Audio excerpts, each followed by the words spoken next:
Is mise Ciara Considine agus táim ag obair an seo ar an campus in Éad na Gaeilge. Tá Peadar Kirby an seo agus táim chun cúpla ceist a chur air.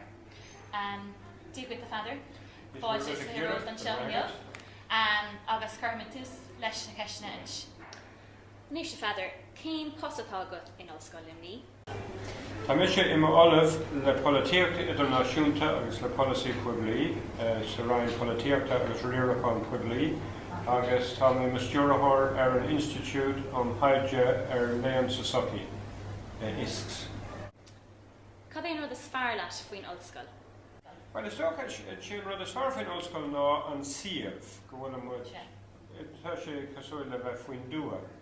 Agus tháinig mis seo DCU, campus a bhí sort a Lord Cathrock, agus a bhí an tócha mar sin tá sé go anjas bheith an siúil cos hawan bheith ceapa go bhfuil tú i Lord Natolia.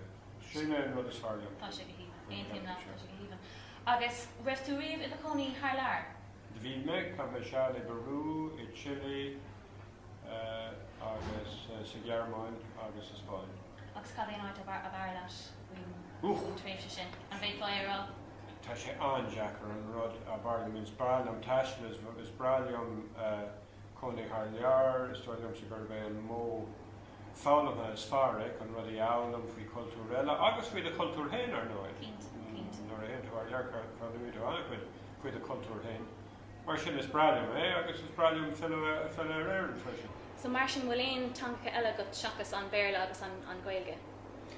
Well, tá Spáinis a gom, learíam Spáinis go rialta agus go maithstáilm, is féidir an Francise léamh, uair dá raibh bhí Gearmánis a gom, tá sé ní go thomláin dearút a gom, agus beag cleachta bhí sa Gearmánis.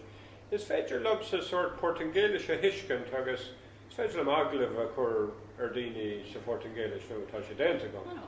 Cad é an párán nó an banna ceol nó beidir an sais ceol a haníon leat?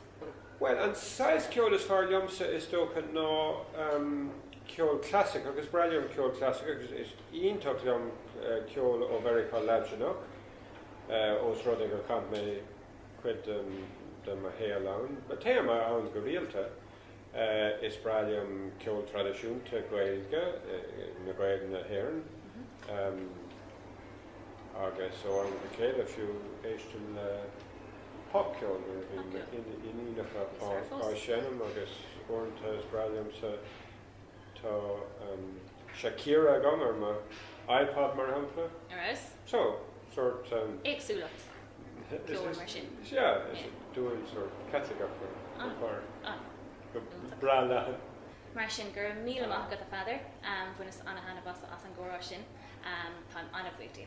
Fáil siúr ó Ciara, gan dá ar dan is bráiliom a gcónaí deisina bheith go Gaeilge leabhart.